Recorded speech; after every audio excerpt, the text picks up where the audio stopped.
Let's talk a bit about Estonia. Many people may not know how far advanced you are in healthcare transformation. Tell us a bit about Estonia. Well, Estonia is a small country, population of 1.3 million, so it's the same amount, for example, as the UK has the NHS stuff. Right. So we are small, but at the same time with a difficult history. But as it comes to the digital transformation, Estonians consider internet as their basic right, and expectation of having everything with an E. We have all the e-services. Okay. E like what e-services? Like everything. The only thing that you can't do in sort of e-services is getting married. That's okay. No e-marriage. No e-marriage so far. So far. Okay. So in terms of healthcare, EMR. The EMR in Estonia is well adopted. Do people have it? Yes, it's 100%. Oh, 100%? Maybe yes. 99.9%? No, I guess it's 100% because Fantastic. all our healthcare providers, and not only the other counterparts that are involved in healthcare provision, are integrated to the central data exchange platform. So therefore, we are 100% integrated, and there's not even other way because the paper is out. Paper, no more paper. No more paper. So was it an opt-out or an opt-in process? It was opt-out. Opt-out, and basically you can opt out, but then you lose all the benefits of the data integration. It would be silly to opt out. Absolutely. Okay, good. So in terms of post-EMR adoption, is it completely interoperable? So that every test that you get when you go to the hospital, the doctors, gets put on your EMR? Yes. Okay. And you, as a citizen, can go to the patient portal and actually look all the data that is available. So when you have some sort of test done, you can directly go online and see what are the results of the test. Gotcha. And can the Estonians use that around the world? Can they take it on their travels? Yes, I can go to my iPhone now and actually check from my patient portal with the ID connection what is happening with my I'd love to have that. That would be fantastic. Absolutely. Not your information, I'd love to have it for me. Yes. And so where can they go? I think they can go to Finland, right?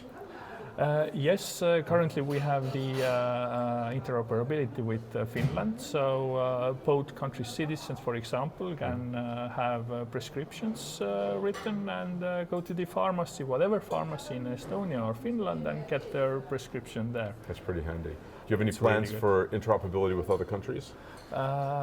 Within the initiative of EU, EHR initiative, which should at the end of the day combine all the EU countries, and we should all be able to buy prescriptions, have our health data available in all of the EU countries, which is the long-term aim, but now there are a handful of countries that actually have joined this initiative. So when do you think where else do you think the Estonians can go to in the next year?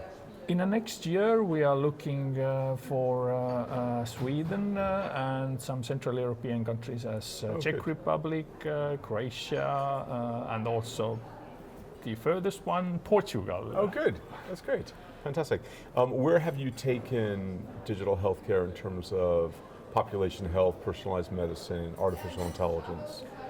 We are working on, and the new solutions on personalized medicine should come up in coming 2 years. The first one is getting it more personalized when it comes to the medicine. So, for example, when you have a gene test done, which is already 20% of Estonians, you go to your GP and prescribing medicine, for example, some antidepressant, then you can get the most appropriate one for you according to your genetic data. So the best amounts and less bad impacts of the medicine. So you've had 20% of the population currently done? So far, yes, but we are of course planning to have 100%. When will that be finished? Hopefully in 5 years, but 5 years. Okay. It remains to be seen. Is that opt-in or opt-out? When you want to receive services, it's opt-in because of the data regulation issues. But what we have seen so far, creating services that are very beneficial for our citizens. We don't see a sort of problem there. They are lining up to have these services available. That's great. So moving to the black box issue and trust, would you say the citizens trust the government with artificial intelligence and algorithms that determine diagnoses and better treatments, or are they skeptical?